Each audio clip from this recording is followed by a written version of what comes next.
Now, with the average pint in the UK costing £3.70, it may surprise you don't need to own a brewery to make your own beer. So in this video, I've put together the easiest way you can make great tasting beer at home for just 40 pence a bottle, all without any help from your mum. So, you will need 2 large pots that can hold more than 9 litres each, a spoon, a fine strainer, a large hole strainer, a funnel, a measuring jug, and a thermometer.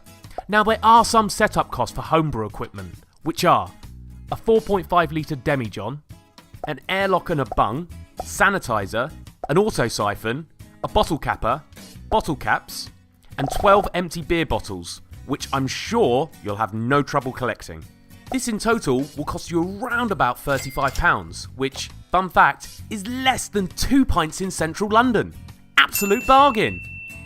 Right, for ingredients, you will need 1 kilogram of crushed pale malt, 25 grams of Cascade hops, 3 grams of pale ale yeast, and 30 grams of honey. You can buy any of this stuff from online homebrew shops, so check the link in the description for details. Now we have all of our stuff, let's make some beer. Start off by measuring out 2.5 litres of water into one of the pans, then heat the water until it reaches 70 degrees Celsius. Then turn your flame off. Then you want to slowly pour your grain into the water while stirring it in.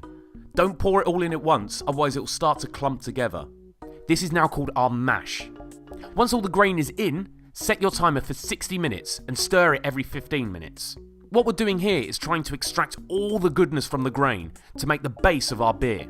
You want to keep the mash between 65 and 68 degrees Celsius. If it drops below, crack on the flame to reheat it a bit. Next, you want to pour 4 litres of water into a separate pan, and 20 minutes before the mash is done, heat the additional sparge water to 77 degrees Celsius. After the 60 minutes is done, heat the mash until it hits 77 degrees Celsius and keep stirring it. This is called mashing out. After mashing out, turn off your flame and place the large hole strainer over your pot and pour the mash into the strainer, making sure the vast majority of it lands in the strainer and not on the kitchen floor. While the mash is draining, quickly wash your mash pan. Then, transfer the strainer over to your washed empty pot and let it drain. Pick up your measuring jug and fill it up with the liquid, and then slowly pour it over your grain. What we're trying to do here is make sure that we're rinsing all the sugars we can from the grain into the liquid. This is now called the wort. Circulate the liquid between the 2 pans, at least once, if not twice. And if you've got nothing planned for the rest of the day, why not even thrice? Next, crack your flame on and get your wort so it's boiling and frothy. Once it's looking like it's going to froth over, bring your wort down to a light boil.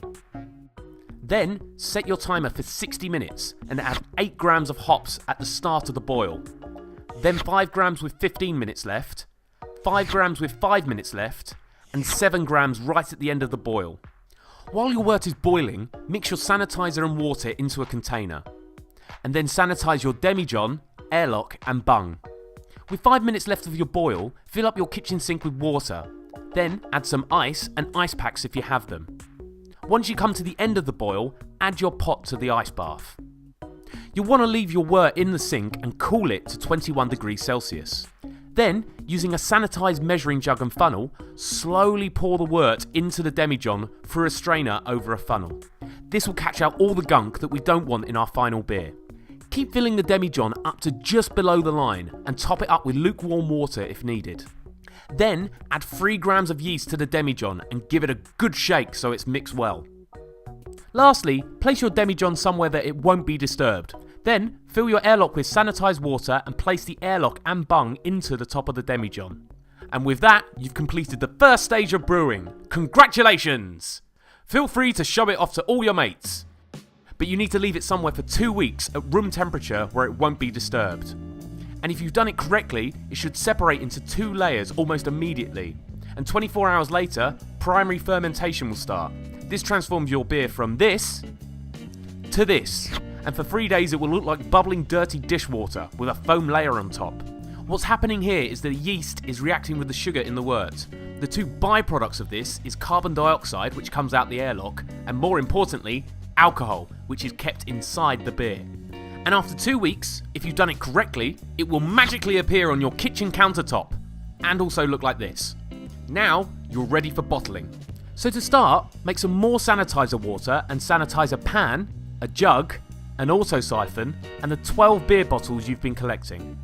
Then mix 30 grams of honey with 120 ml of lukewarm water and pour it into the pan. Next, take off the airlock and place your auto siphon inside the demijohn, just above the sediment at the bottom. Then double pump to get your wort flowing out of the demijohn into the pan. Mixing the honey and the wort will give the yeast a bit more sugar to work with, which will carbonate our beer while it's in the bottles. As you're getting the last bit of the wort, make sure you don't catch any of the sediment at the bottom. Then transfer your siphon from the demijohn to the pan. Once it's in the pan, siphon the liquid from the pan to the bottles and fill them up to the bottleneck. To avoid spillages and complaints from your other half, it's probably best to place your bottles in a washing up bowl. Next, place the bottle caps in the sanitizer and then place a bottle on the floor in between your feet. Take a bottle cap from the sanitizer and put it on top of the bottle. Then, with a bottle capper, press down hard to cap them.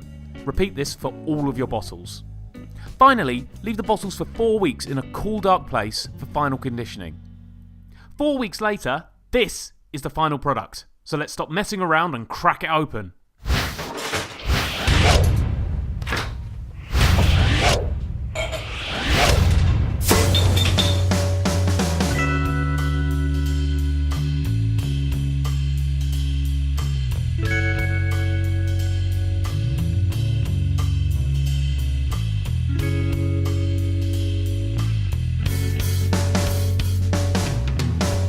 What you'll produce is a great tasting, slightly hoppy staple beer, which will come in at around about 5% ABV.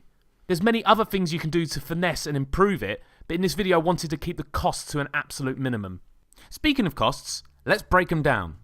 We used 1 kilogram of pale malt, which cost £1.75. The Cascade pellet hops cost £4 for 100 grams, and we used 25 grams, so that's £1. The pale ale yeast cost £3.25 for 12 grams, and we used 3 grams, which made it 81 pence. The honey was £1.80 for 340 grams, and we used 30 grams, which is 16 pence. And finally, we used 2 kilograms of ice, which cost £1, bringing it to a grand total of £4.72 for 12 bottles. That's just under 40 pence per bottle. So there it is. Let us know in the comment section how you got on, and drop us a like if this was helpful to you. If you want more brews and beer reviews, make sure you subscribe over on the right and check out our other videos on the left. Thanks for watching, until next time.